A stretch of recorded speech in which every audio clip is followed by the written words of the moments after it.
This is the regular weekly meeting of the Mobile City Council for Tuesday, January 4th, 2022. Please stand as we are led in an invocation by Pastor Landon Adams, Anointed Word Ministries, and remain standing afterwards for the Pledge of Allegiance.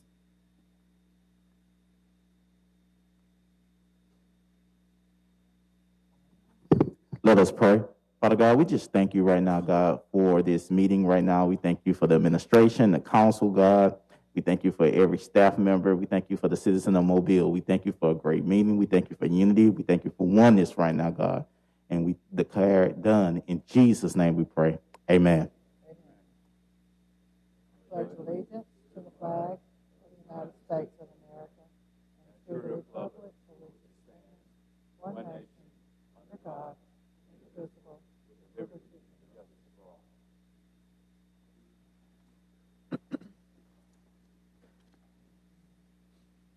Roll call. Council President Small. Here. Council Vice President Gregory. Here. Councilmember Penn. Here. Councilmember Carroll. Here. Councilmember Reynolds. Here.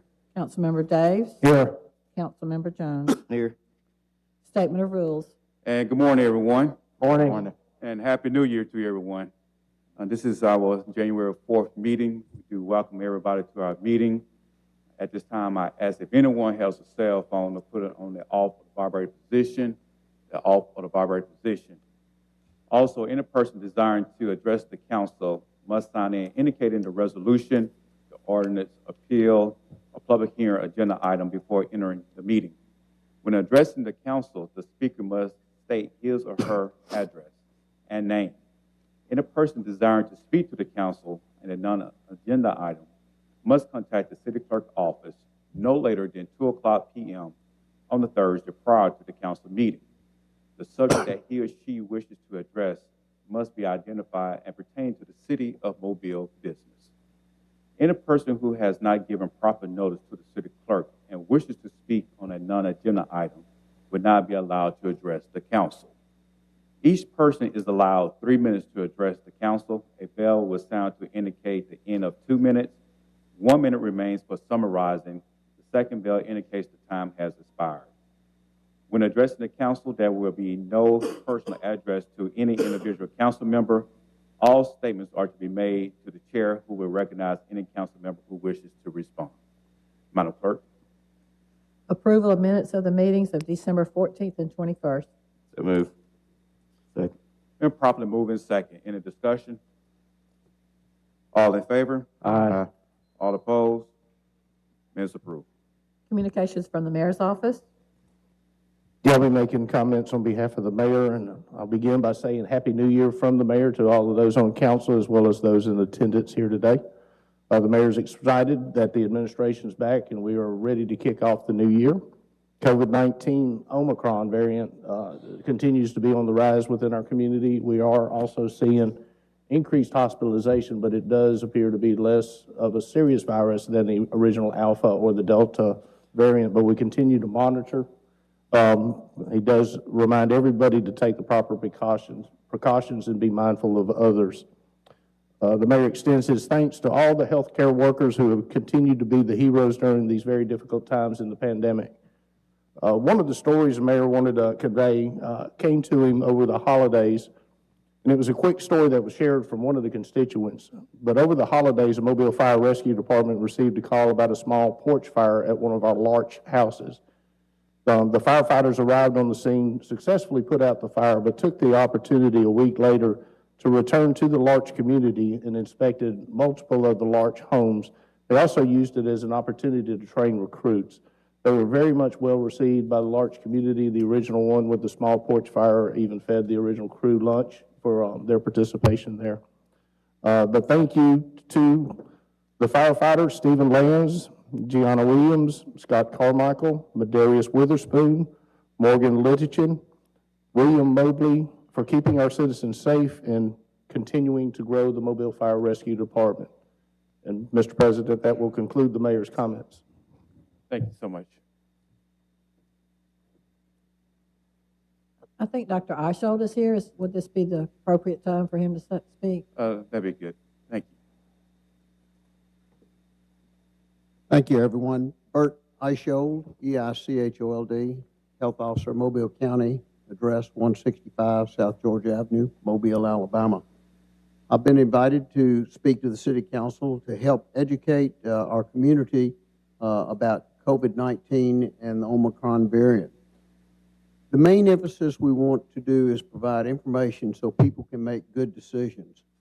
I've been asked several questions by members of this group, and hopefully we can, get some information out to everyone. The main issue of COVID-19 in healthcare is protecting people. People are our workforce. Our workforce is in the medical community, public service community, and private industry. Without workforce, we really don't have, and without people, we really do not have a functioning community. Our schools are the second thing we need to be conscious of and trying to help the school system be successful. And the other is about flattening the curve in regards to our hospital and medical capacity.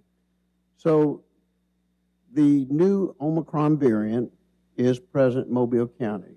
We've done a random sample, and it represents 80% of the COVID cases that we have. And that's not testing everybody. We do not have the capacity to test every single patient who tests positive for Omicron to do a sequencing.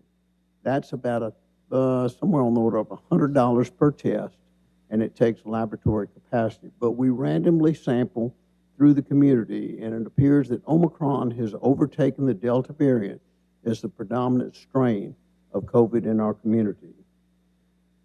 Omicron is more contagious, but it appears to be milder. And when I say appears to be milder, is we don't have a significant time interval to observe when Omicron's going. So let's just talk about some numbers. And the main number to listen to is not how many people test positive, but how many people end up in the hospital. So on December the 25th, we had 22 persons in the hospital with COVID. On January the 2nd, we have 96 persons in the hospital with COVID. That is a 336% increase in persons in the hospital with COVID-19 over a relatively short period of time. The question was asked, what percentage of the people end up in ICU? That's approximately 15%.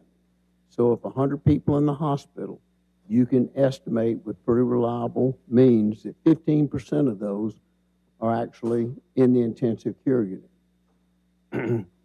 What's going on about fully vaccinated? We're about 40 or 50% of the county are fully vaccinated. We've got a ways to go, but I thank everybody who has gotten vaccinated because it is an important piece in the string of dominoes to keep you from ending up in the hospital or in the intensive care unit, and worse yet, to end up being a mortality number to COVID-19. So we were down to about less than 5% community transmission rate positive. So if we test 100 people, 5 was the number that we said gets us down to relatively low transmission rates. Last week, we had one of our major testers had 50% of the people they tested positive for COVID. Your Mobile County Health Department tested 3,689 people last week with 30% testing positive. Again, the more disease we have in the community, the more likely there is for people to end up requiring advanced medical services. So if everyone is fully vaccinated, perhaps we could really call this more like a simple cold. But the fact that people are ending up in the hospital and in the intensive care unit raises public health concern about protecting our workforce, protecting our schools, and protecting our citizens. So we're working hard right now for the next 3 weeks. We anticipate that we're going to see a decline in community transmission over the next 3 weeks if people will just simply do simple things, mask, get fully vaccinated, wash your hands, and do not gather with strangers or people you do not know their vaccine status. Those are simple things for 3 weeks. And we believe that that will really help break the cycle of community transmission. We've done this 3 times in the past. Mobile community has been successful in breaking the cycle of transmission. So that is really the issue of what we're going on here. We're not asking for any special declarations. We were really just simply trying to keep the schools open, keep our industry functioning, keep our community functioning, but use a little extra caution for the next 3 weeks. And that's doesn't cost any money, just a little extra caution. And I think we will then break this cycle that we're seeing, which is tremendously contagious right now. And although the numbers are relatively small, for the 100 people who are in the hospital right now with COVID-19, it is a very big deal. And if we continue, the numbers go up on the percentages that we have, that we had a 35% increase in hospitalizations in the past 24 hours. So if we keep going up 35% per day, or 336% over the past 8 days, where do you think we're going to be in 6 weeks? A high number for patients in the hospital, this was the Delta variant, was 486. We did not serotype those 486. We knew that that was the dominant strain. With the Alpha strain, our high number was 276 persons in the hospital. Right now, on one day, that's not total numbers, that's the high numbers for any one given day. The thing we want to avoid is with 486 in the hospital, our community was not able to deliver the intensity of care, high quality, to people who had heart attacks, people who are in high motor vehicle accidents. The time it took for fire and rescue or for ambulances to turn over had significantly increased. Mayor Rubenstein in Saraland personally told me it was 2.5 to 3 hours for them to get an ambulance to I-65 in Saraland to transport a patient during the last Delta, spike we had. I'll be more than glad to answer any questions for anybody on the city council. Again, I really ask for the community's cooperation for the next 3 weeks in the school system. Let's really mask for 3 weeks, and let's break the cycle of community transmission. Mr. President, Mr. Jones. a couple of questions, Doctor. Thanks for being here today, and appreciate that information. You say there's 96 people in the hospital over the course of the last 10 to 14 days or so. What's the total number of cases in that same time period? The total number of cases in the same time period is, we had 265 cases reported on the 2nd of January, and 14 ended up in the hospital. So that was an admission rate of 5.2%. No, I asked how many in the last 14 days, how many cases in the last 14 days total? Hold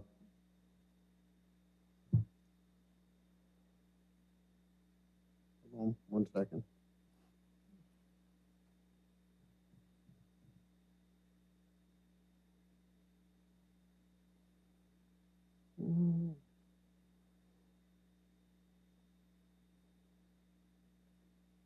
Well, there were. I can give you the numbers, but I don't have them totaled up. From the report that I saw, it was about 7,000. Would you say Right. that's about right? That sounds correct. Yes, sir. Okay, so about 7,000 total cases of COVID with 96 in the hospital. Of the 15% that are in the hospital in ICU, do we know what variant those folks are infected with? We do not subtype everybody who ends up in the hospital. So you have no clue what the symptoms are that those folks have? No, sir. We assume that if 80% of the cases in the county are the Omicron variant, that reflects what the ones are in the hospital. There are a few Delta cases still out there, but Omicron is overwhelmingly taking over the COVID infection in Mobile County. I'm looking at medical reports from around our nation and the world regarding the symptoms of Omicron, and I think this is important to figure in. And also, thank you to your staff. I finally got an email this morning from one of your staff members that broke this down and gave us a definition of symptoms, not a definition, but what the symptoms of Omicron are, and they are in keeping with all of the other medical journals that I see from Spain, from Switzerland, from the United States, and now here. Symptoms of Omicron is fever, chills, cough, shortness of breath, difficulty breathing, fatigue, muscle or body aches. That's in line with all these other medical research, to include a friend of mine last night on Facebook tested positive for COVID. Again, no fever, chills, cold-like symptoms. Over and over, we see this for medical professionals. I think it's important when we put out our data, and this is what I've been asking for from your shop for the last 2 weeks, don't just give us total numbers. Please break it down into the analysis that y'all just provided for everyone, because I think this is important. It's not just putting out, we have 966 cases of COVID. The reality is, this is something I think is a good news story for America. Yes, the transmission is faster, but this Omicron variant, from everything that we're seeing in medical research, it is much less hazardous to individuals when you look at what the actual symptoms are. So that's information that I think is extremely important that needs to get out as well. Thank you again for being here. Yes, sir. Mr. President. Ms. Davis. Dr. Ashel, thank you so much for being with us again. I always appreciate your efforts to keep the public informed. Are you or the hospitals keeping a record of how many or what percentage of those who are hospitalized have been vaccinated and unvaccinated? Yeah, yes, we do have that information.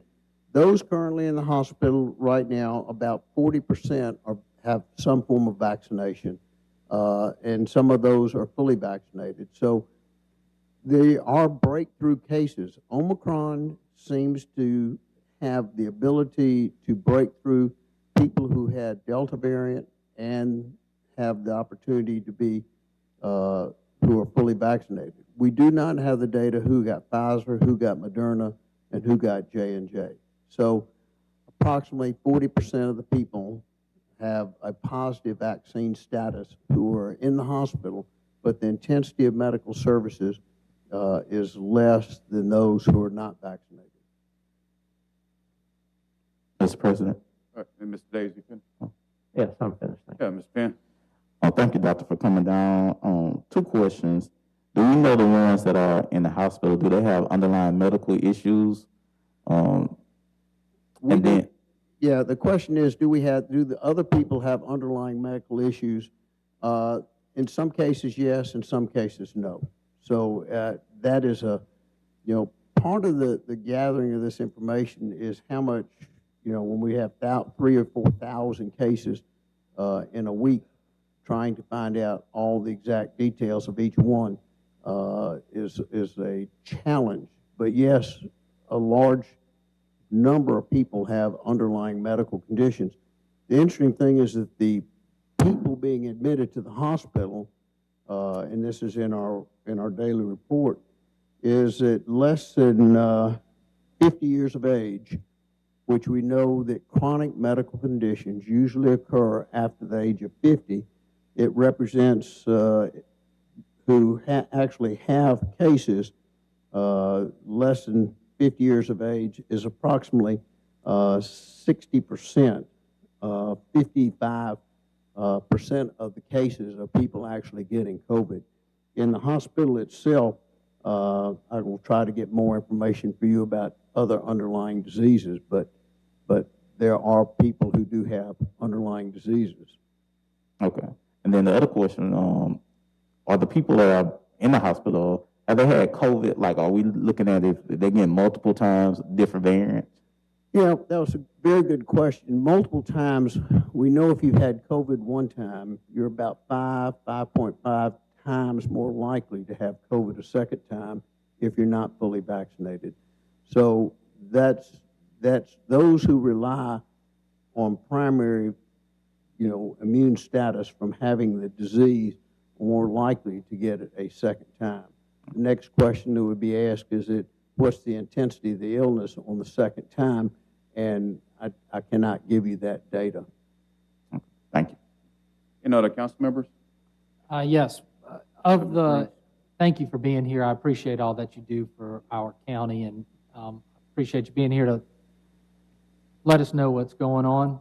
Of the 15% that are in the ICU, do you know how many of those specifically were vaccinated? I do not know that number, but I can see if we can get that number. Okay. But usually the data across that was referred to earlier by a previous city council member is that intensity of illness is directly related to their vaccine status. So those who have some form of immunity seem to have less intense illness when in the hospital. Okay, so if there is a citizen that is vaccinated and they are still susceptible to contracting Omicron, if they are vaccinated, then chances are really high that they're going to have very mild symptoms. Yes, I think the data is that they will have milder disease if you're fully vaccinated. Okay. Right now, for the next 3 weeks, what the health department really wants to stress is even if you're fully vaccinated, exercise some caution. We do not need people to get sick unnecessarily, and I don't know of anybody in an academic medical setting that is recommending people go get the illness in order to, quote, have immunity, because each strain is slightly different. Academic medical centers are recommending vaccination, try to prevent getting the illness as long as you can, and if you can. All right, so folks that are, there's no clearer picture can be painted to me of the need for folks to get vaccinated. I mean, I would encourage everyone to get vaccinated. It seems like it's the solution that's been put forward to us to minimize everyone's symptoms. But really my question, I guess I want to get to, when does all this end? And I know you don't have the answer to that, but I know that folks are growing tired, of the continuation of this, and there's got to be a point at some point where we say, all right, look, Look, I absolutely agree. You think you're tired of it. Everybody, yeah, right. Everybody who's in the healthcare industry is tired. There are a lot of people who are leaving the healthcare industry because they're very tired of COVID. But the reality is we continue to have this experience. This is Bert's opinion, is I think we're going to significantly, when we get through this spike, this fourth wave, I think we're going to be in a much better position as a community and as a country in order to be better immunized ability to not have the great fear. When we came to this council almost 3 years ago and asked for a mandate on mask ordinance, we did not have vaccine. We did not have adequate testing.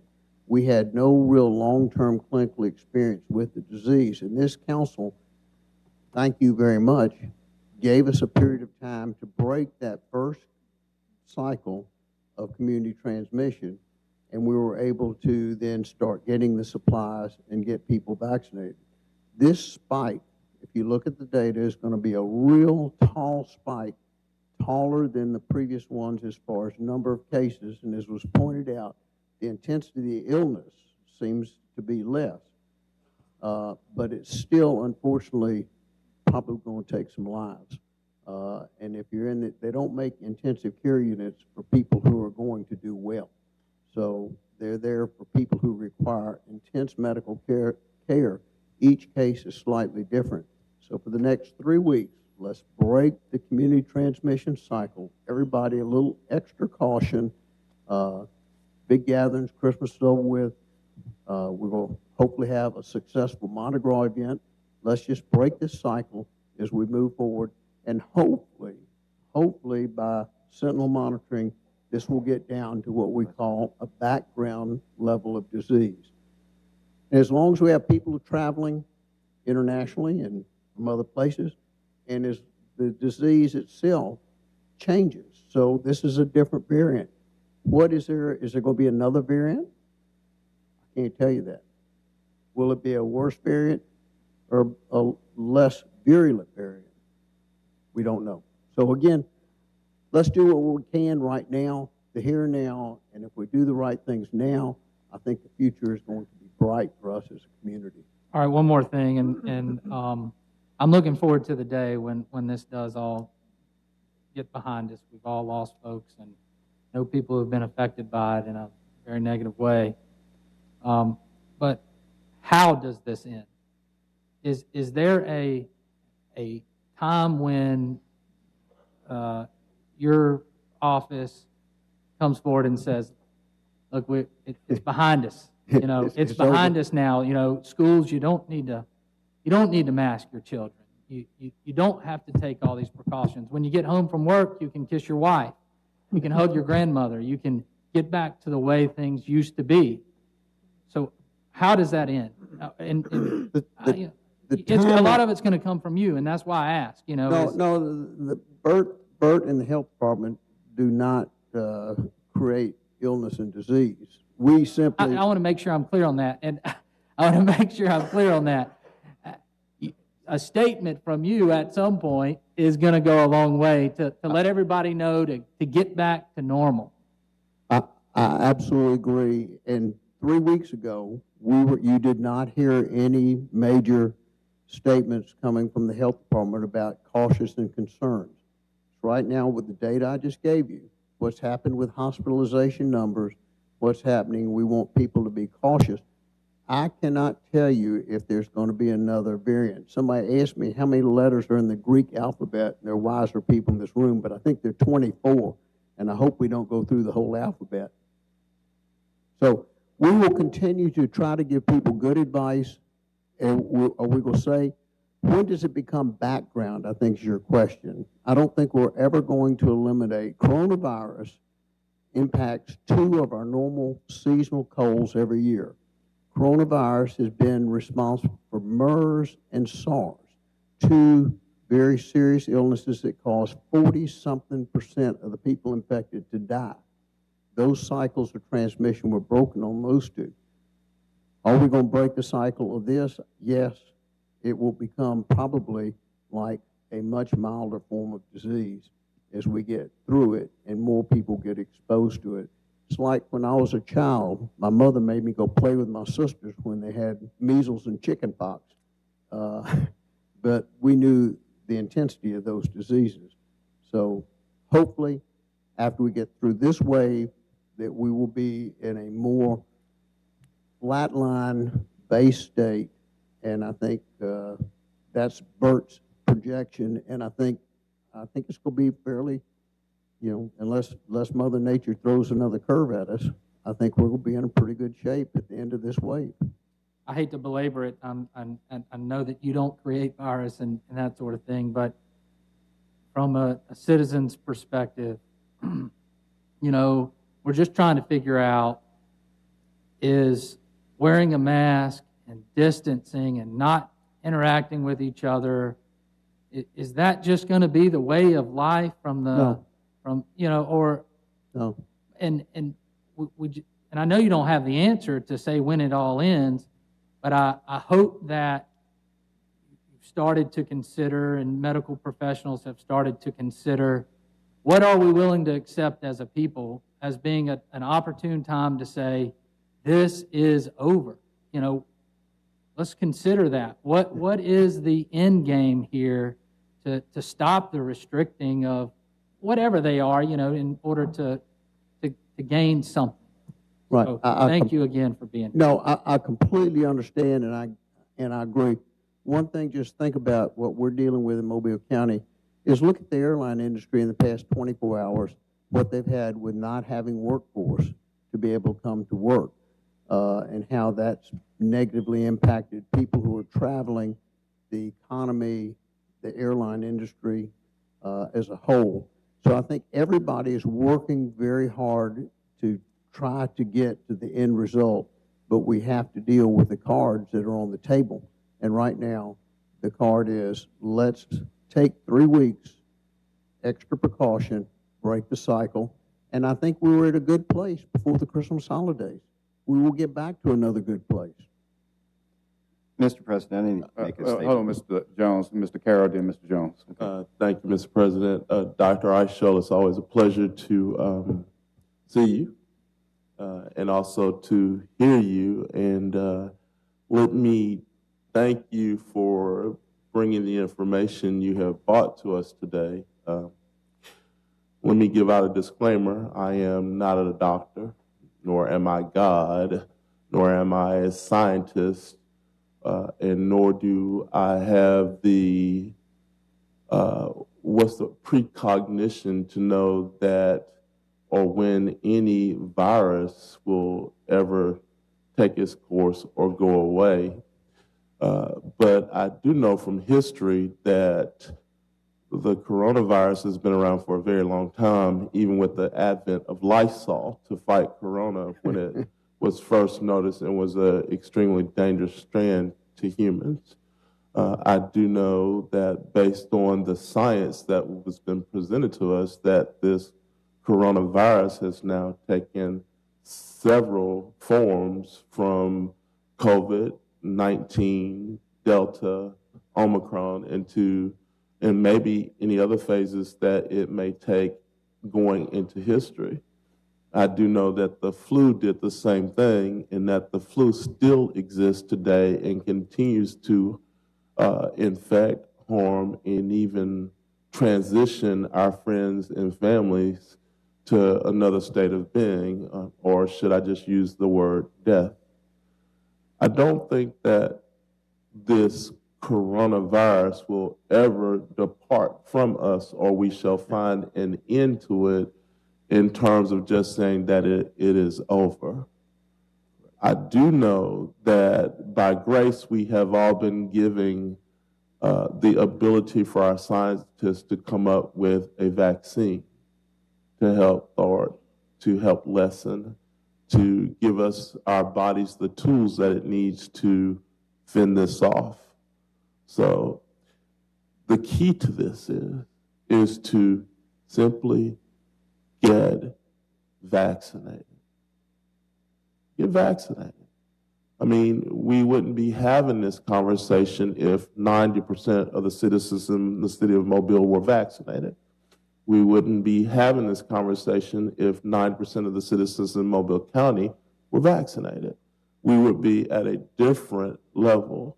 We've heard the doctor say that 40% of the people were vaccinated. That leaves another 60% of the people out there.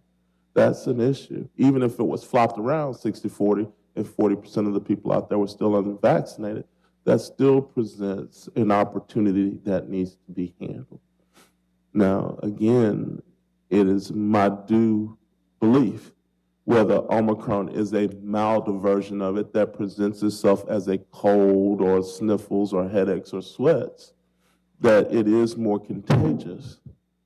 But simply, I mean, let's just get vaccinated and do our due diligence to each other and to the people that we're around and to our families, and protect one another, as opposed to, trying to wade through this and get to the end. It's simply the duty of our health inspector and our health general, the doctor, to tell us where we are and to keep us prepared so that we can move forward prepared as a community. It's not his job to scare or to strike fear into people, but it is his job to make sure that we're aware and guide us to do what is proper so that we're all protected. Mr. President, I'm done. Thank you. I had COVID. I had friends that died of COVID. I had neighbors that died from COVID on Washington Avenue. It's not a friendly agent. It's a virus that's out there that I think is going to be with us forever. But once we vaccinate like we did again with smallpox, malaria, yellow fever, and all those other things that have happened in life, then I think we have a better chance at handling this. Mobile itself even moved from the city of Mobile because of malaria, moved to a place called 27 Mile Bluff to run away from it. But in the end, it wasn't the moving that cured Mobile. In the end, it was the advent of a vaccine. And everyone took it. Mr. Jones? Yeah, thanks again, Doctor. And I want to caution. I mean, words of professionals carry a lot of weight and a lot of meaning. And just two examples. Just a little bit ago, you said, if we get through this wave, and it's likely to become a lesser virus. The reality is we will get through this wave because we always get through these waves. It's Absolutely. how do we get through them is the answer. And I think, we've been fighting this thing for 3 years now. We have a heck of a lot of data associated with all of these variants and what it takes to defeat them. What we're seeing is a normal virus life cycle, I believe, based on medical research. We can go back and look at the medical professionals. I'm not a medical professional, but I can go back and read medical journals, which I've done. And when 2 and 2 don't equal 5, that's where I go. I'm not listening to analysts on Fox or CNN. I'm going to the medical professionals that have written and been published in journals, which to me carries a significant amount of weight. So it's extremely important how we categorize things. You also said it's likely to become less deadly, and I paraphrase that last word, but that's where we are. And I think when you look at the fact we have 7,000 cases of most of that is Omicron, and we have 12 people in ICU, that's much, much, much different than where we were with this thing 2 years ago. And I think we have to look at this and evaluate and continue to evaluate and continue to analyze and continue to ask questions. And if we're not doing that collectively, then we're missing the mark, because that's what we owe to the people. And I'm going to keep asking the questions. I'm going to be analyzing the data. And that's what I want fed to us is the analytics behind. I don't care what the numbers are. I want to know what the numbers mean. And I got that finally. And that's significant because now we can make judgments based off of factual data that we're seeing. And I appreciate that. But I think what we're seeing, again, is a good news story. Yes, it's more contagious. But let me ask you this. If COVID didn't exist, and everybody was running around the airlines with a cold, would we shut down the airlines? The answer to that is no. The answer, if you have a cold, I fought for 8 years in Afghanistan and Iraq, and I had colds, and I took Dayquil, and I kept fighting. I think the airline industry and everybody else has done that because we associate the keyword COVID with that, even though the symptoms are much less, we have a panic mode instilled with us because of the other variants. This leads to death. And I don't think that's where we are with Omicron 90% of the time from all of the research that we have. Could it change? Yes. But I think that's where the analysis has to come in and play, because I think to Ben's point, at some point we have to get back to a normalcy. We have a lot of folks, as Mr. Carroll alluded to, have died of the flu. My father-in-law 4 years ago died of the flu when we had that bad variant. People didn't get shut down and mandated shots and mandated masks. We didn't do that. And at some point, as this virus continues to evolve and becomes less dangerous, which I think the data is showing us, we've got to get back to a normal way of life. Thank you. I absolutely agree, and we have not asked to shut down anything. We've not asked to do any of the things that we've, earlier on in this illness, we needed to use all the tools we had in our toolbox. We're just now trying to educate the community about what the disease activity is, and they can make good decisions, and this council can make good decisions. And again, this is just an uptick in activity, just like as a warrior, you saw an uptick in combat activities that you had to react to. This is just what we have to deal with on a day-to-day basis. Healthcare has done this before in 1918. We did it with yellow fever in Mobile when we lost 40% of the population died of yellow fever in Mobile, Alabama. That was a long time ago. And I, again, just thank you for the opportunity to speak. We will get through this. This is a milder form of illness. And hopefully in the next 2 or 3 weeks, the numbers will significantly decrease with a little extra community activity. So thank you, everyone, and Happy New Year. Yeah, I would also like to say, Dr. Arshaw, thank you so much for coming down and educating us.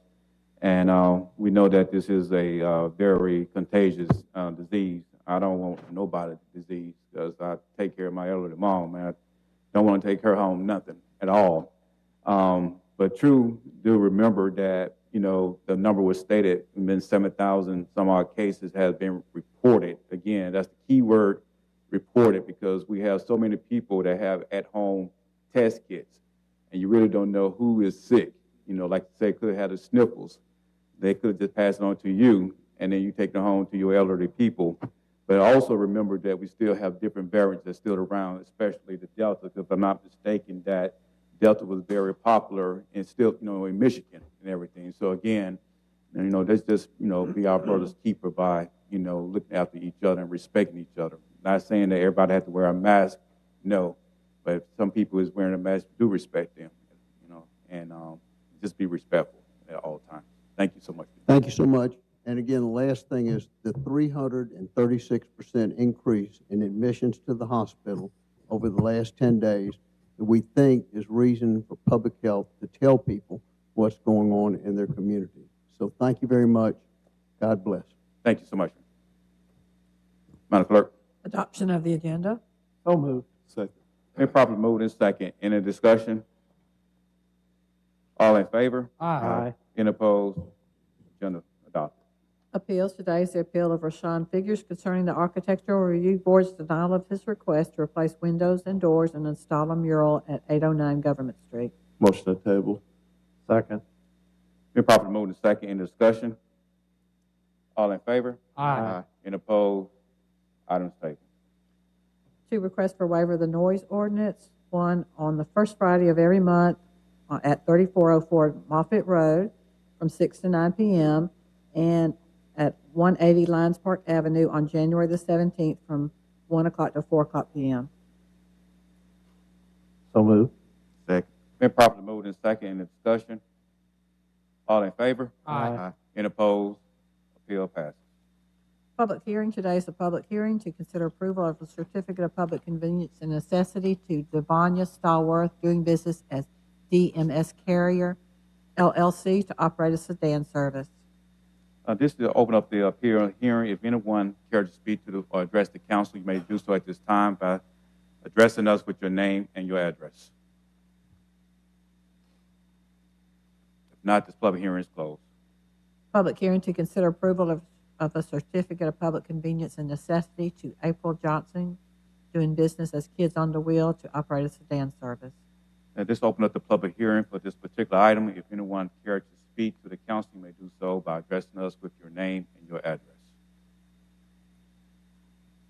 If not, this public hearing is closed. Presentation of petitions and other communications to the council. David Saint.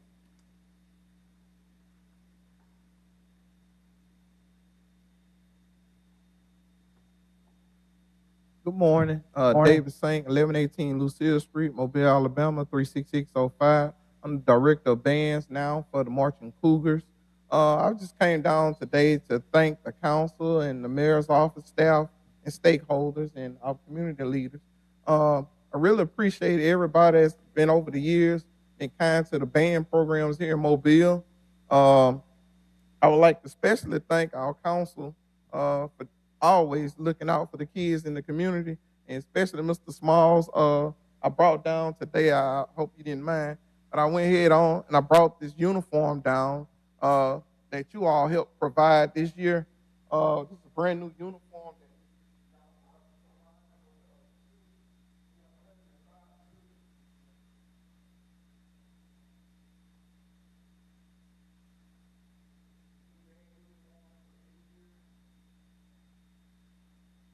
Thanks to y'all contributions and for the kids. We have 215 of these uniforms. We just got them in. Thank you, Mr. Small, and the rest of the council. Also, your donation that you just provided for us. We,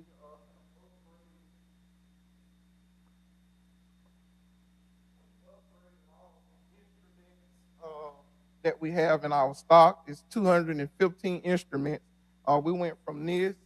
These are used instruments. We have brand new instruments, Edelud and Bach, that's top of the line that you can buy is Bach and Yamaha. And I'd just like to thank the council and the administration and stakeholders for teaching the kids, allowing us to move forward with the agenda and helping the neighborhood and the community. And I also would like to thank you all over the years. I don't know if you all understood the impact that y'all made on these kids' lives. Some of my students that I have now are band directors themselves, especially over at Williamson. He's trying. This is his second year there. I'm sorry, third year there. Kennard Patton. He's doing a great job. We'll be assisting him next year to growing his numbers. But I thank you all again. I hope I didn't go over my time. And thank you. And the plants that I gave you all, we sowed that seed a long time ago. Now they're starting to sprout. Thank you. Yeah, I would like to say thank you, Mr. Saint, for investing into the kids and into the community.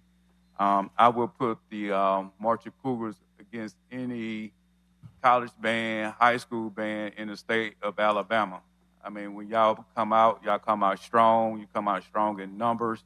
I believe y'all bigger than just about any high school band in Mobile County.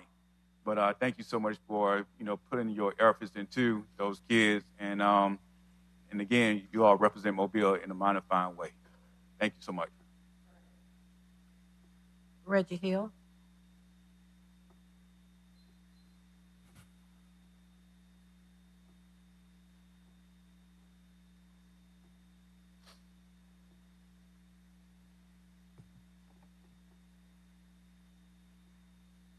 Thank you, Madam Assistant City Clerk. Before I begin, I do want to commend Mr. Saint for all the work that he has been doing in the community. He doesn't look that seasoned. You probably wouldn't believe it, but I was a part of his group many years ago as well. So I know the work that he does in the area, and I'm appreciative of what he's doing. To the stakeholders and citizens of Mobile, good morning. Maybe still morning. Reggie Hill, 1007 Center Street. There were 4 matters that I wanted to discuss, particularly with the redistricting and the reapportionment. I see that certain people are not in attendance today, so I'm going to reserve those matters because I'd actually like to have a response to those sentiments. So instead, I'm just going to focus on the ARP and the public safety. I would say strategic approaches that I want to again address. Contrary to popular belief, there are many other things that I would rather be letting be done than to take 180 seconds to come and address issues. But when we seem to not create or provide solutions, then it's a necessity. This morning I was in the building, but there were other matters on the north side of the tower that needed more attention. So again, contrary to popular belief, there are many other things that can be done, and we really need some serious help here, but you all are in position and reported as the leaders of this place. So if we don't have an opportunity to come and speak to those in position to give directives or make decisions that are going to determine or improve the quality of life, where else do we go? So we've seen a lot that's happened over the past several weeks dealing with the tourism component of ARP resources. And while I am a huge fan of David Clark, the Michigan Group, there are other priorities that I think that we need to have the same level of enthusiasm on. And so I would like to know, my question primarily dealing with that, is there any update as it pertains to social services in the ARP funding? Is there any update that has been provided to the council, from the administration to this body, or anything that has been made public? Is there something maybe that's online that we just are unaware of? And lastly, for time's sake, I remember when the Alabama Accountability Act came out, and that deemed schools as failing. And so there were some school systems, they changed the names of the schools to take them off the list, all right? So I'll just say this because of time's sake, I'm gonna have to come back and finish the remarks. But we're into a new year, and so the number might only be 2 or 3, but it's a continuation of what has been going on. And so, as the great Albert Einstein has said, if we continue doing the same things over and over again, expecting different results, that is insanity.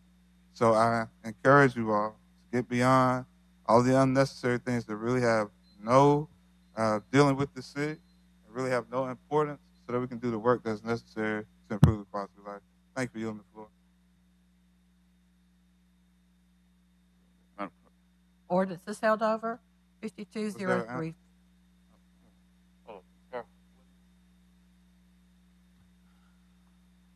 Reggie, I'm a little confused. What is it that you want us to do? For which part? Your whole presentation. What is it specifically that you're asking us to do? Thank you so much for allowing me to clarify that. Okay, the first piece is we want to know, is there any update dealing with social services ARP funding? Now, the application that was sent out to citizens said that there would be a decision made on the 14th of December. We are now into 2022. We have had no update on any of that, to my knowledge. Now, if there's something that's on the website, something that has been presented, something that's been prepared, then I can say that I wasn't privy to the information, and I can stand corrected. But so that's the main thing with ARP. Now, if we want to discuss the public safety piece, we can do that, but I'd like to have a response to that first. Do we have an update on that? Due to the volume of applications that we received, Due to the volume of the applications that we've received, neighborhood and community development is still going through the application. So there has not been a disbursement of ARP funds. Those would come to the city council. Is that on social services? That's the ARP social service dollars. Okay. So right now we don't have anything to update you with, Reggie, Mr. Hill. Is there a time frame? Because to my knowledge, there's only about 35 applications that were turned in. We will send that to city council once we get that update. All right. When she gives it to me, I'll send it out to you. The time frame. Okay, thank you so much. I'm not sure if Director Roberts was trying to respond to that, but I still would like to ask about the public safety piece since you opened the floor. In a response, we had 37 proposals from nonprofits. Jamie, I can't hear you. Something's wrong up there. What? I can't hear something's wrong up there. Put your mic down a little bit. Hear me? So better. We had 37 proposals from nonprofits, which is substantially more than we normally get through a HUD budget cycle. So we're still evaluating those, but the HUD cycle has a hard deadline, so we've had to flip the HUD budget now. We'll be coming back to the social service piece. We should have it towards council towards the end of January. Towards the end of January?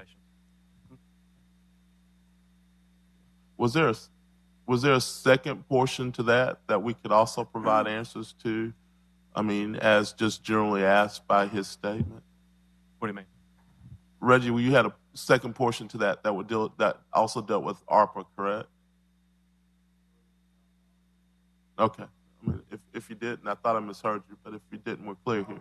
No, not with ARP. I was simply just trying to ask if there are going to be any updates, when those resources will be known to be released. And thank you for opening the floor to get clarity on that. And I thank Director Roberts for his input, and Director Henderson for hers as well. Lastly, on this public safety piece, I have submitted. Mr. Hill, yeah. Just Mr. Carson. Yeah, hear it out. Finish it. Lastly, on the public safety piece, I have submitted information for years now, really, to both the administration and the clerk's office. And I just want an opportunity for us to look at performance contracts again. I think this is a way that we'll be able to eliminate a lot of the public safety concerns we're seeing. And the only reason I say that is this, and I have no disdain against any other existing groups who try extremely hard day after day, week after week to improve the quality of life here. But if we've been yielding the same amount of resources to the same groups every single year and our conditions are not improving, that means we at least need to reevaluate. So I just want to know if there are anything in place now that either this body or anybody in here is working on to evaluate the investments that we're making. We see a lot of investments into certain groups, as well as a lot of investments into equipment and technology, but we have not seen the yield results of that investment. So I'm just trying to see, is there any type of evaluation metrics that is in place so we can kind of get an idea of where we're going, how we're spending these resources, the same way that we're asking questions of Dr. Eichel. I want to know that we're here. How are we moving towards eradicating the safety issues? Thank you. I'll make a commitment to find out and give you an answer on that. I don't know the answer to your second portion yet. Thank you so much.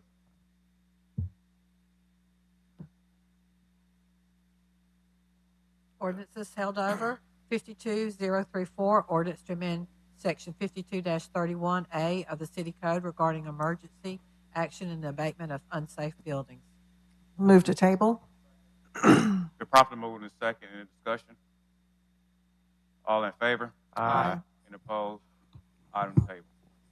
Consent resolutions held over. 4939 and 4940 declare the structures at 1003A and 1003B Baltimore Street public nuisances and order them demolished. Move to table. Second. Been properly moved in second. Any discussion? All in favor? Aye. Any opposed? Items table. Resolutions held over. 08-1121 approve item-based bid for 2022 Mardi Gras throws. So moved. Second. Been properly moved in second. Any discussion? All in favor? Aye. Any opposed? Abstain. Would you please so record my abstention in the record, in the minutes? Thank you.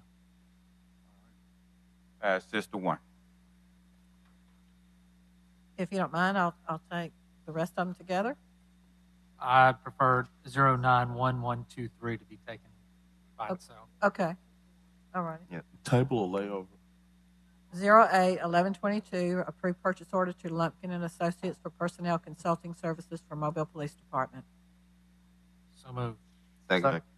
Been properly moved in second. Any discussion? All in favor? Aye. Any opposed? Pass. 09-1123 reallocate funds from citywide signal and assessment to capital project Mobile Greenway Initiative. Move to lay over 1 week. Second. Been properly moved in second. Any discussion? All in favor? Aye. Any opposed? Item laid over for 1 week. 09-1124 reallocate funds from capital project re-roof various city facilities to the general fund forestry contract labor. Move to lay over 1 week. Second.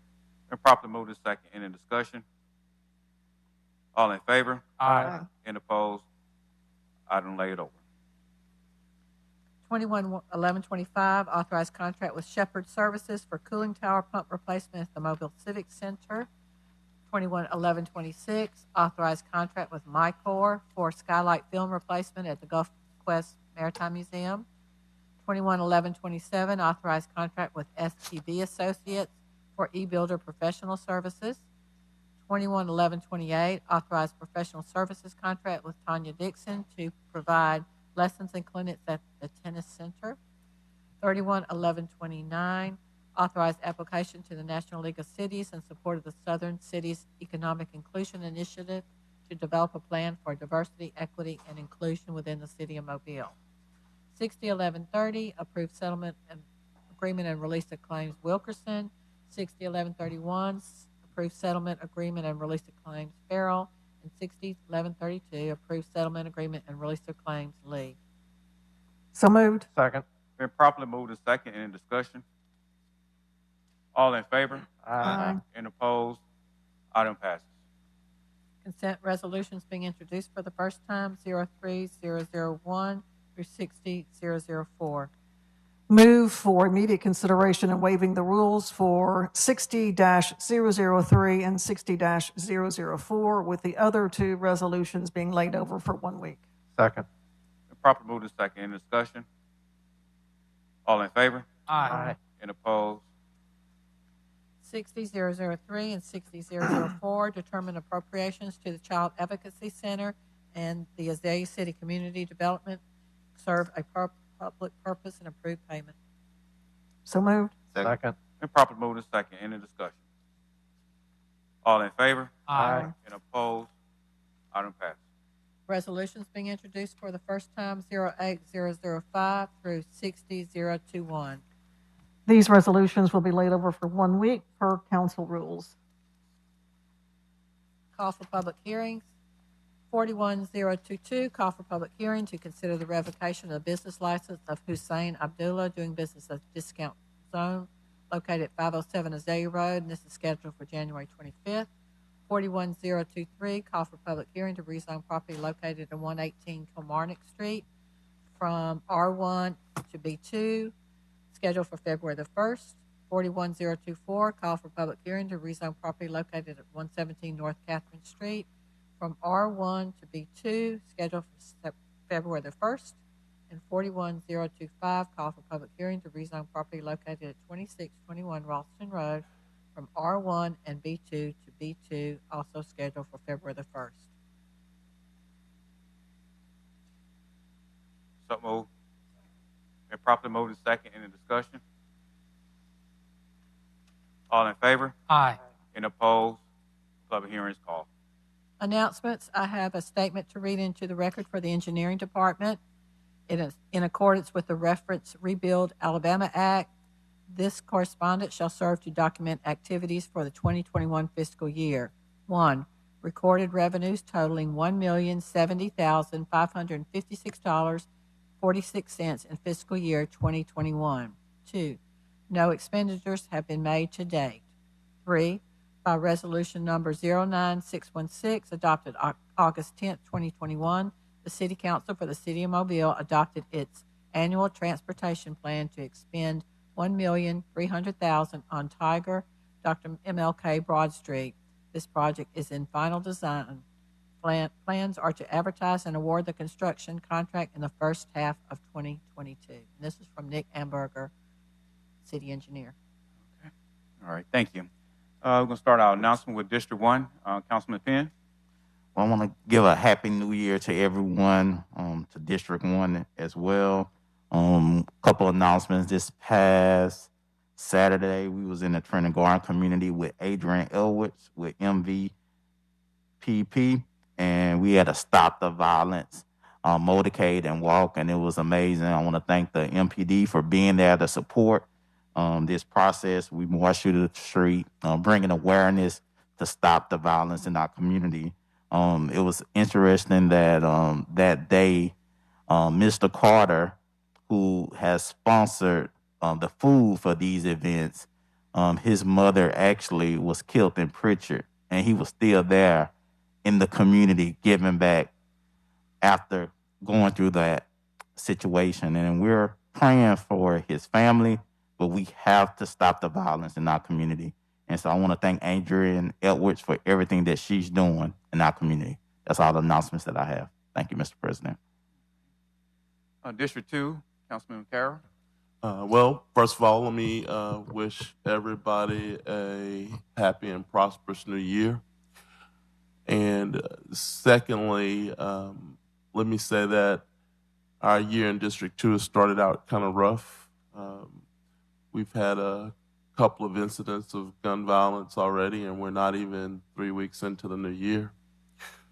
We have to work extremely hard to help each other to get this under control, because it can't just be done by the police department alone. It's going to have to be a complete community issue.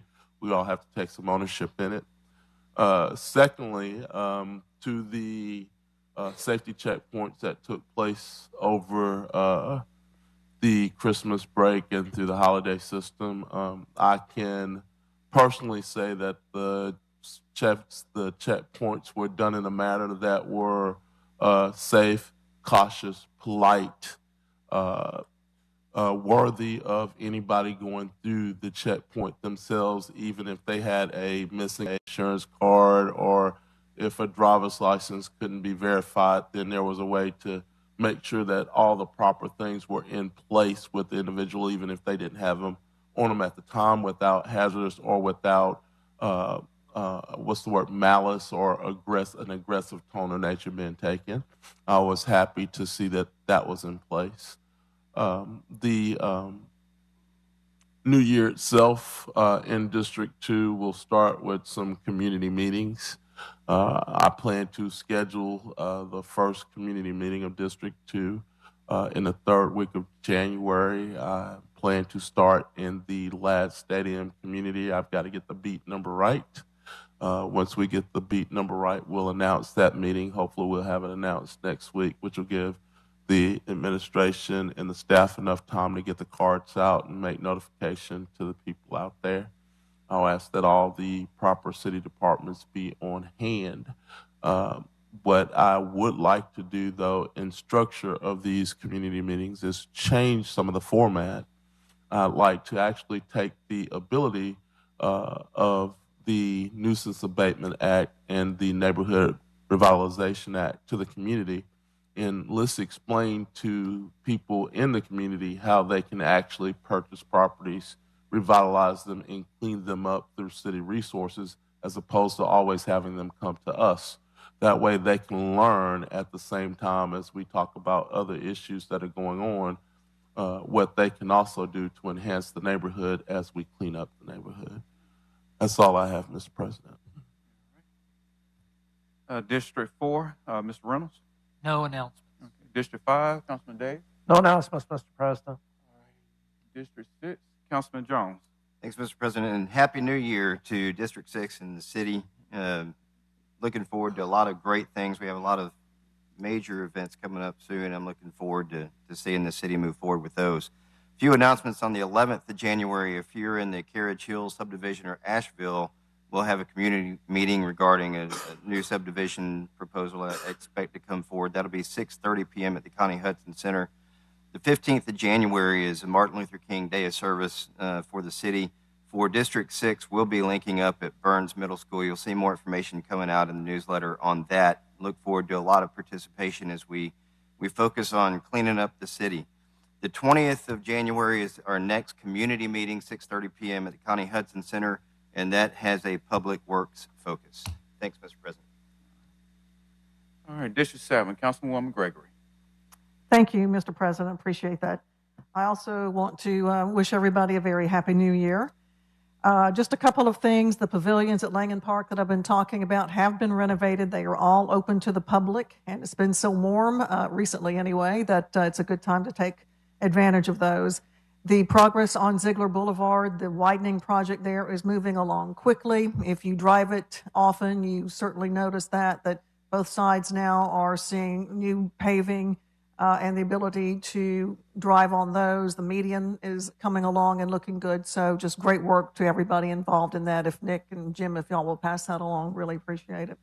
I do want to say thank you very much to Casey Calloway and Keisha Brown for what they have been doing to help me in a couple of issues in the district. One in Mobile Terrace that Keisha has been very involved in.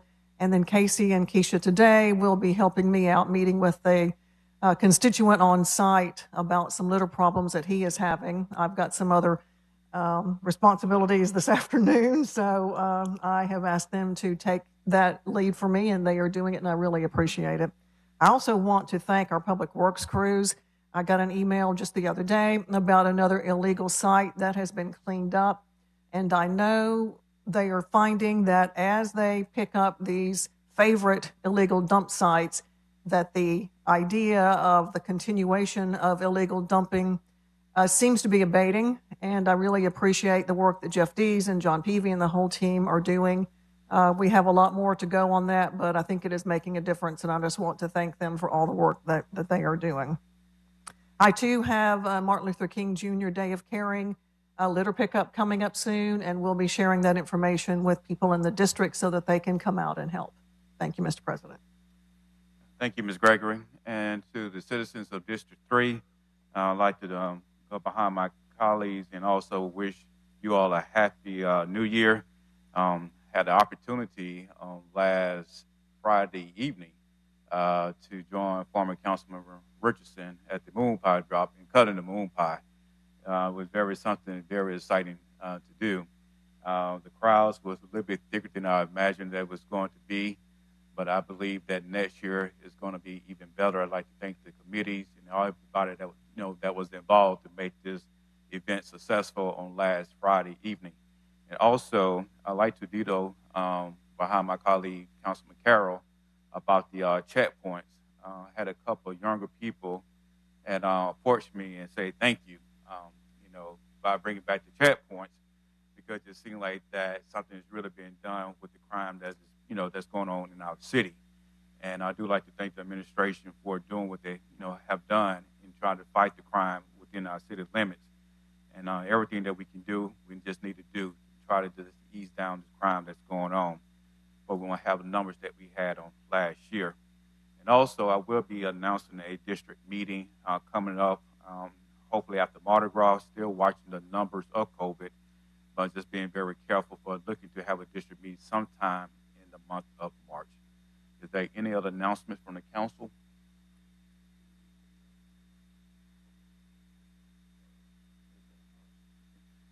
Anything from the administration? Can I get a motion to adjourn this meeting? Can I get a second? We're properly moving to second in the discussion. All in favor? Aye. Any opposed?